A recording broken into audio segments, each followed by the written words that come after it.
Vamos lá para mais um capítulo, ou pelo menos mais uma parte do livro do ego. Dessa vez a gente vai para a ausência de ego. Complexo, né? Mas vamos lá. Começa com uma questão. Alguém mandou a questão e ele vai respondendo. Você sempre fala sobre abandonar o ego, mas como posso fazer isso quando não consigo distinguir entre o que é o ego e o que é a minha verdadeira natureza? O ego não pode ser abandonado. É como a escuridão. Não se pode abandonar a escuridão, pode-se apenas introduzir a luz. No momento em que há luz, a escuridão deixa de estar presente. Pode-se dizer que esse é o caminho do abandono da escuridão, mas não literalmente. A escuridão não existe, a escuridão é a ausência de luz. Por isso, não se pode fazer nada diretamente para ela. Pode-se apenas fazer algo para a luz, seja introduzi-la ou eliminá-la. Se for a escuridão o que se deseja, apaga-se a luz. Se não se quer a escuridão, acende-se a luz. O ego não pode ser abandonado. A meditação pode ser aprendida. A meditação funciona como uma luz. A meditação é a luz. Torne-se luz e você não vai encontrar o ego em lugar algum. Aquele que quiser abandonar o ego vai estar em apuros, pois quem é essa pessoa que deseja abandoná-lo? É o próprio ego, que agora joga um novo jogo, o jogo chamado espiritualidade, religião, autorrealização. Quem está fazendo essa pergunta? É o próprio ego, enganando a pessoa. E quando o ego pergunta, pode ser abandonado? Naturalmente, a pessoa pensa, esse não pode ser o ego. Como o ego pode solicitar o seu próprio suicídio? É assim que o ego a engana. A natureza da pessoa não tem dúvidas, não precisa de respostas. Sua natureza é absolutamente clara, cheia de luz. Não conhece escuridão, nunca encontrou nenhuma escuridão. Ela não precisa abandonar o ego, basta olhar dentro de si, procurar onde está. É preciso, primeiro, encontrá-lo. Não deve se preocupar com a sua natureza nesse momento.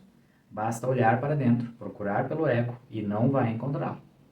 Em vez disso, ela encontrará sua própria natureza, luminosa, perfumada como uma flor de lótus. Não depara com tal beleza em nenhum outro lugar. É a experiência mais bela da vida. E depois de ter visto sua própria lótus de luz, sua própria lótus florescendo, o ego está acabado, para sempre. Daí não vai fazer essas perguntas sem sentido. Como distinguir, você diz, entre o que é o ego e o que é a minha verdadeira natureza? Ou o ego está lá e então a verdadeira natureza não é conhecida, ou a verdadeira natureza é conhecida e então não há nenhum ego. Não se pode ter os dois, portanto, não se pode fazer nenhuma distinção, não se pode distingui-los e eles não podem estar presentes juntos. Somente um pode estar presente. Neste exato momento, a pessoa que fez a pergunta é toda ego. Portanto, não se preocupe em fazer distinção. Se não tivesse ego, a pergunta não teria surgido. A natureza não conhece dúvidas. A natureza é êxtase, não um problema. E aí vem outra questão. Sinto que, mediante o desenvolvimento de uma postura de resistência em relação às dificuldades, tornei-me resignado em muitas coisas na vida. Essa resignação parece um peso que empurra o meu esforço para me tornar mais vivo na meditação. Isso quer dizer que suprimi meu ego e que devo encontrá-lo novamente antes que eu possa realmente me livrar dele?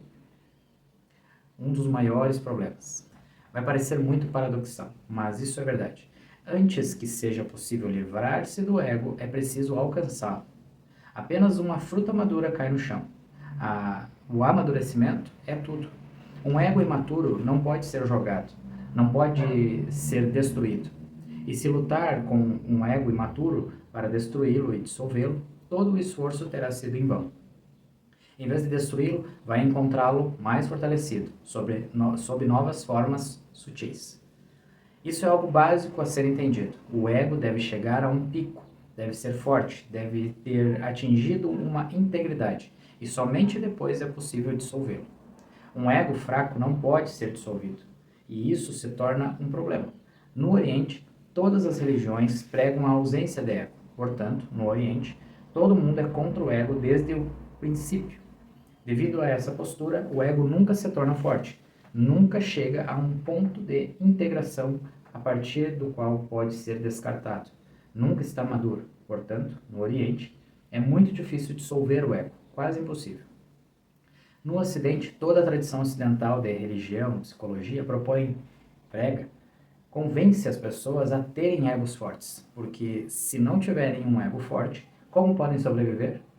A vida é uma luta, e se a pessoa é desprovida de ego, ela será destruída. Depois, quem vai resistir? Quem vai lutar? Quem vai competir? E a vida é uma contínua competição. A psicologia ocidental diz: alcance o ego, seja forte nele. Mas, no Ocidente, é muito fácil dissolver o ego. Portanto, sempre que um buscador ocidental chegar a um entendimento de que o ego é o problema, ele pode dissolvê-lo com facilidade, com mais facilidade do que qualquer buscador oriental. Este é o paradoxo. No Ocidente, o ego é ensinado, enquanto no Oriente ensina-se a ausência do ego. No entanto, no Ocidente é fácil dissolver o ego, enquanto no Oriente é muito difícil. Essa vai ser uma tarefa difícil para as pessoas. Primeiro, alcançar o ego e, depois, livrar-se dele, porque só é possível livrar-se de algo que se possui. Se a pessoa não o possui, como pode perdê-lo? Só pode ser pobre se for rica. Se não for rica, sua pobreza não pode ter aquela beleza que Jesus prega. Seja pobre de espírito. Sua pobreza não poderá ter aquele significado que teve para Gautama Buda quando ele se tornou um mendigo. Somente um homem rico pode se tornar pobre, porque só se pode perder aquilo que se tem. Como aquele que nunca foi rico pode ser pobre? Essa pobreza será apenas superficial, nunca pode ser do espírito. Na superfície, ele vai ser pobre e lá no fundo vai ansiar por riquezas. Seu espírito ansiará por riquezas, será uma ambição, um desejo constante de alcançar riquezas. Ele será pobre apenas superficialmente. E pode até mesmo se consolar dizendo que a pobreza é boa, mas não pode ser pobre, pois apenas um homem rico, um homem realmente rico, pode ser pobre. Apenas ter riquezas não é suficiente para ser realmente rico. A pessoa ainda pode ser pobre. Se a ambição ainda estiver lá, ela é pobre. O que ela possui não é a questão. Se ela tem o suficiente, consequentemente, o desejo desaparece. Quando se tem riquezas o bastante, o desejo desaparece. O desaparecimento do desejo é o crítico da condição de já estar suficiente. Com isso, a pessoa é rica e, consequentemente, pode abandonar o desejo e tornar-se um mendigo, como Buda. E então sua pobreza é rica, sua pobreza tem um reino próprio. E o mesmo acontece com tudo. Lao Tzu, Jesus ou Buda, todos ensinam que o conhecimento é inútil. Apenas obter cada vez mais conhecimento não é de muita ajuda. Não só não é de muita ajuda, como também pode se tornar uma barreira. O conhecimento não é necessário, mas isso não significa que o homem deva permanecer ignorante. Sua ignorância não será real. A ignorância é atingida quando o indivíduo reúne o suficiente de conhecimento e o descarta. Daí, a pessoa se torna ignorante de fato, como Sócrates, que pôde dizer: só sei uma coisa, é que nada sei. Esse conhecimento, ou essa ignorância, chame-a como quiser, é totalmente diferente, a qualidade é diferente, a dimensão mudou.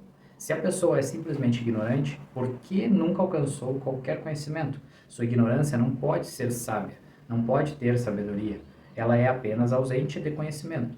E o anseio vai estar no interior. Como adquirir mais conhecimento? Como adquirir mais informações? Quando a pessoa sabe muito, ou seja, conhece as escrituras, conhece o passado, a tradição, sabe tudo o que é possível saber, de repente, torna-se consciente da futilidade de tudo isso. De repente, torna-se consciente de que isso é conhecimento, isso é emprestado. Esta não é a sua própria experiência existencial.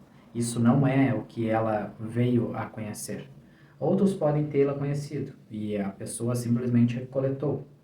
A compilação feita por ela é mecânica, não surgiu a partir da pessoa, não representa um conhecimento. É bom lembrar que o conhecimento é vivo apenas quando a pessoa conhece, quando se trata de sua experiência direta e imediata. Porém, quando fica sabendo a partir dos outros, trata-se apenas de memória, não de conhecimento. A memória é morta. Quando a pessoa reúne muito, como, por exemplo, as riquezas do conhecimento, as escrituras, tudo em seu entorno, bibliotecas condensadas em sua mente. E então torna-se consciente de que está só carregando o fardo dos outros e de que nada lhe pertence, de que ela própria não conheceu, ela pode descartar todo esse conhecimento. A partir desse descarte, surge um novo tipo de ignorância dentro dela. Essa ignorância não é a ignorância do ignorante, é a ignorância do homem sábio, da sabedoria. Somente um homem sábio pode dizer, eu não sei. Porém, ao dizer eu não sei, ele não tem anseio por conhecimento, ele simplesmente constata um fato. E quando consegue dizer de coração aberto eu não sei, nesse exato momento seus olhos se abrem, as portas do conhecimento estão abertas. Nesse exato momento, quando consegue dizer com sua totalidade eu não sei, ele se tornou capaz de obter conhecimento. Essa ignorância é linda, mas é alcançada através do conhecimento. É a pobreza alcançada através da riqueza. E o mesmo acontece com o ego. Você só pode perdê-lo se o possuir. Quando Buda desce de seu trono, torna-se um mendigo. O que é necessidade para Buda? Ele era um rei, subiu ao trono, estava no auge do seu ego. Qual será o motivo para essa descida extrema, do palácio para as ruas, para se tornar um mendigo? No entanto, Buda tem uma beleza em sua mendicância. A terra nunca conheceu um mendigo tão bonito, um mendigo tão rico, um mendigo tão majestoso como um imperador. O que aconteceu quando ele desceu de seu trono? Ele desceu de seu ego. Os tronos não são nada além de símbolos, símbolos do ego, do poder, do prestígio, do status.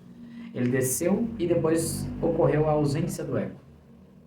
Essa ausência de ego não é humildade, essa ausência de ego não é modéstia. É possível encontrar muitas pessoas humildes, mas sob a humildade delas funcionam egos sutis. Dizem que, uma vez, Diógenes foi visitar Sócrates. Ele vivia como um mendigo e usava sempre roupas sujas com muitos remendos e buracos. Mesmo que o presenteassem com um traje novo, ele não o usava. Primeiro deixava a peça ficar suja, velha, rasgada e só depois passava a usá-la.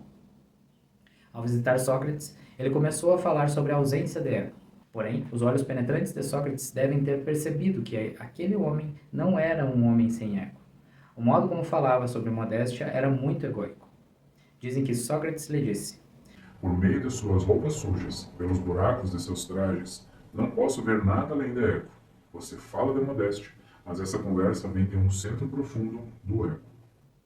Isso vai acontecer. É assim que ocorre a hipocrisia.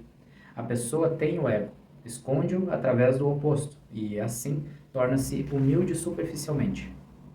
Essa humildade superficial não consegue enganar ninguém. A pessoa pode enganar a si mesma, mas não consegue enganar todo mundo. Seu ego continua à espreita, a partir dos buracos das vestimentas sujas. O ego está sempre presente. Esse é um auto-engano, nada mais. Ninguém mais é enganado. Isso acontece se a pessoa começa a descartar o ego imaturo. O que eu ensino vai parecer contraditório, mas é a verdade da vida. A contradição é inerente à vida. Ensino as pessoas a serem egocêntricas para que possam se tornar pessoas sem ego. Ensino as pessoas a serem egocêntricas perfeitas. Não se deve esconder o egoísmo, pois, do contrário, vai surgir a hipocrisia. E não se deve lutar com um fenômeno imaturo. Deixem-no amadurecer, ajudem-no, levem-no para o auge. Não tenham medo, não há nada a temer. É assim que se percebe a agonia do ego. Quando chegarem ao seu auge, não vão precisar de um Buda ou de mim para lhes dizer que o ego é o inferno. As pessoas vão saber disso, porque o auge do ego será o pico das experiências infernais delas. Será um pesadelo. E depois, não há necessidade de ninguém dizer-lhes, largue isso, vai ser difícil prosseguir. Só se alcança o conhecimento por meio do sofrimento. Isso é meio crença limitante, mas vamos seguir. Não se pode jogar nada fora só pelo argumento lógico. Pode-se jogar algo fora somente quando isso se tornou tão doloroso que não pode mais ser carregado. Se o ego ainda não se tornou tão doloroso, então pode ser carregado, é natural. Não posso persuadir a pessoa a abandoná-lo, mesmo que ela se convença, vai escondê-lo. Isso é tudo. Nada imaturo pode ser jogado fora. A fruta verde se apega à árvore e a árvore se apega à fruta verde. Se ela for forçada a se separar, será deixada para trás uma ferida. Essa cicatriz permanecerá, a ferida ficará para sempre verde e ela vai sempre se sentir magoada. É importante lembrar que tudo tem um tempo para crescer, para ficar maduro, para cair na terra e se dissolver. O ego também tem um tempo, ele precisa ficar maduro. Portanto, ninguém deve ter medo de ser egocêntrico. Todas as pessoas são, caso contrário, todos teriam desaparecido há muito tempo. Esse é o mecanismo da vida. A pessoa tem que ser egocêntrica, tem que lutar à sua maneira, tem que lutar com muitos milhares de desejos em torno de si. Tem que lutar, tem que sobreviver. O ego é uma medida de sobrevivência. Então, para mim, o ego faz parte do crescimento natural. Mas isso não significa que o ser humano tem que permanecer com o ego para sempre. É um crescimento natural e depois há um segundo passo, quando ele tem de ser descartado. Isso também é natural. No entanto, o segundo passo só pode ser dado quando o primeiro tiver chegado ao seu auge, ao clímax, quando o primeiro passo tiver chegado ao seu pico. Por isso, ensino os dois, ou seja, ensino o egocentrismo e o ensino a ausência do ego. O homem precisa, primeiro, ser egocêntrico, perfeitamente egocêntrico absoluto, como se toda a existência existisse para ele e ele fosse o centro, como se todas as estrelas girassem em torno dele e o sol nascesse para ele, como se tudo existisse para ele, só para ajudá-lo a estar aqui. Deve ser o centro e não precisa ter medo, porque se tiver medo, nunca irá amadurecer. Deve aceitar isso, faz parte do crescimento. Precisa apreciá-lo e levá-lo ao auge. Quando chegar a um nível máximo, de repente, o homem vai ter consciência de que não é o centro e que isso foi uma falácia, uma atitude infantil. Mas ele era uma criança, de modo que não há nada errado nisso. Agora ele amadureceu e agora percebe que não é o centro. Realmente, quando o homem percebe que não é o centro, também percebe que não há centro na existência, ou que todo lugar é o centro. Ou não existe centro e a existência existe como uma totalidade, uma plenitude sem nenhum centro como ponto de controle, ou que cada átomo é um centro. O mundo inteiro é cheio de centros, que cada átomo é um centro e que não há circunferência. Ou seja, há centros em todo lugar, mas não há centros em lugar algum. As possibilidades são essas duas. Ambas significam a mesma coisa. Apenas as palavras são diferentes e contraditórias. De qualquer forma, o homem deve, primeiro, se tornar um centro. É algo assim, a pessoa está em um sonho. Se o sonho chega ao seu auge, ele será cortado. Sempre que isso acontece, sempre que um sonho chega ao clímax, é cortado. E o que é o clímax de um sonho? O clímax de um sonho é a sensação de que ele é real. A pessoa sente que é real, que não é um sonho, e segue até um pico mais alto, e o sonho torna-se quase real. Nunca pode tornar-se real, mas torna-se quase real. O sonho chega tão perto da realidade que não se pode ir mais longe, pois um passo a mais e ele se torna real. E não pode se tornar real porque é um sonho.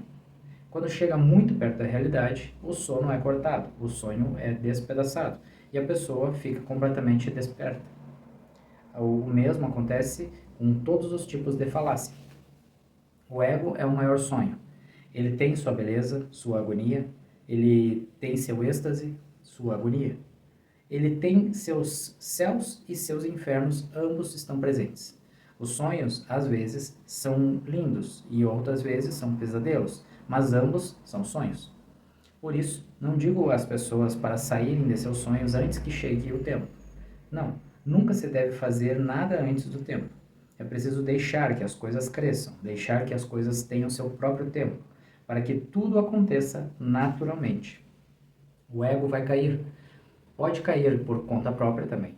Se a pessoa simplesmente deixá-lo crescer e ajudá-lo a crescer, não haverá necessidade de abandoná-lo. Isso é muito profundo. Se a pessoa descarta, é porque o ego permaneceu no interior. Quem vai descartá-lo? Se a pessoa pensa em descartá-lo, é porque ela é o ego. Portanto, sempre que descartá-lo, na verdade, não será a coisa real. A coisa real será preservada e a pessoa terá descartado outra coisa. O homem não pode fazer com que ele próprio fique sem ego. Quem vai fazer isso? Isso acontece. Não é algo que se faça. A pessoa cresce em ego e chega a um ponto em que a coisa toda se torna tão infernal que o sonho é desfeito. O homem nunca foi um ego, foi apenas um sonho em seu entorno. Digo que é um sonho necessário, de modo que não o condeno, pois é uma parte necessária do crescimento. Na vida tudo é necessário, nada é desnecessário, nada pode ser desnecessário. O que quer que tenha acontecido, teve que acontecer. O que quer que esteja acontecendo, está acontecendo por causa de determinadas causas profundas. O homem precisa disso para que possa permanecer na falácia. Trata-se apenas de um casulo que o auxilia, protege, ajuda a sobreviver. Não é preciso ficar no casulo para sempre.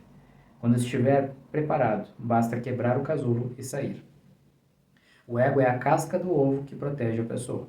Mas quando estiver pronta, ela deve quebrar a casca e sair do ovo. O ego é a casca. Mas espere. Ter pressa não será de muita ajuda. A pressa não vai ajudar. Pode, inclusive, atrapalhar. É preciso dar um tempo e não condená-lo, pois quem vai condená-lo? Vá até os chamados santos, aqueles que falam de modéstia, humildade, e olhe em seus olhos. Ninguém encontrará egos tão refinados em nenhum outro lugar. Agora seus egos receberam o manto da religião, da yoga, da santidade, mas o ego está presente. Eles podem não reunir riquezas, mas podem reunir seguidores. A moeda mudou. Eles agora contam quantos seguidores. Eles podem não estar atrás das coisas deste mundo, mas sim, de coisas daquele mundo.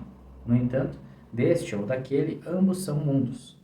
E eles podem ser até mais gananciosos, porque dizem que essas coisas temporárias, coisas momentâneas deste mundo, consistem em prazeres de pouca duração, e eles querem prazeres eternos. A ganância deles é suprema. Não conseguem ficar satisfeitos com prazeres momentâneos. Querem prazeres eternos. A menos que algo seja eterno, eles não ficam gratos. Sua ganância é profunda, sua ganância é absoluta, e a ganância pertence ao ego. A ganância é a fome do ego. Por isso, às vezes acontece de os santos serem mais egocêntricos do que os pecadores, e assim permanecem longe do divino. E às vezes os pecadores podem alcançar Deus mais facilmente do que os denominados santos, porque o ego é a barreira. Esta é a minha experiência, a de que os pecadores conseguem abandonar seus egos com mais facilidade do que os santos, porque os pecadores nunca foram contra o ego. Eles alimentam o ego, desfrutam do ego e vivem com ele em sua totalidade. E os santos sempre lutaram contra o ego, de modo que nunca o deixaram amadurecer. Portanto, esta é a minha postura. O ego tem que ser descartado, mas pode ter um longo tempo de espera. E só se pode descartá-lo se a pessoa cultivá-lo. Esta é a dificuldade de todo fenômeno, porque a mente diz: se é preciso descartá-lo, então por que cultivá-lo? E a mente diz: se é preciso destruí-lo, então por que criá-lo? Se der ouvidos à mente, a pessoa terá problemas. A mente é sempre lógica, enquanto a vida é sempre lógica, de modo que elas nunca se encontram. Trata-se de uma lógica simples, de matemática comum. Se alguém está para destruir essa casa, então por que construí-la? Por que todo esse trabalho? Por que esse esforço e essa perda de tempo e energia? A casa não está lá. Então, por que construí-la e depois destruí-la? Na verdade, a questão não é a casa, a questão é a pessoa. Ao construir a casa, haverá uma mudança, e depois, ao destruir a casa, haverá uma mudança completa. E a pessoa não vai ser a mesma, pois a criação da casa e todo o processo disso será um crescimento para ela. Depois, quando a casa estiver pronta, ela a põe abaixo. Isso será uma mutação. A mente é lógica e a vida dialética. A mente se move em uma linha simples e a vida sempre se move pulando de um polo a outro, de uma coisa para o extremo oposto. A vida é dialética. Crie e depois a vida diz: destrua. Nasça e depois a vida diz: morra. Conquiste e depois a vida diz: perca. Seja rico e depois a vida diz: torne-se pobre. Seja um pico, um Everest do ego e depois se torne um abismo de ausência do ego. Depois terá conhecido ambos, o ilusório e o real, Maya e Brahma. É bem puxada essa reflexão aqui. é puxado porque agora ele está trazendo uma visão de que para a gente conseguir descartar o ego, a gente tem que vivenciar o ego. É como se tivéssemos que aprender lidando com ele. Entender toda a parte ruim, toda a parte boa advinda dele. Assim como as coisas da vida, né? Ele fala muito da parte da riqueza. A pessoa que é rica, tem posse, ela sabe todas as condições boas de ser rico, mas também sabe todas as condições chatas, né, inconvenientes de ser rico. Sempre tem dois lados. Nada é, né, como diz ali, não é sempre, a vida é sempre um polo, né, um polo outro, o extremo oposto. Então é nisso que deve se aprender em cima do ego para então conseguir descartar. Essa é a primeira parte, tá? Depois ele vem com mais um questionamento ali. E aí a gente vai seguir no próximo vídeo. Certo? Gratidão por ter assistido. Espero que tenha dado uma chacoalhada, mas não tenha confundido, porque essa parte ela é bem cheia de paradoxos, né? Como ele mesmo disse. Né? Então, gratidão por ter assistido e nos vemos no próximo vídeo. Até mais.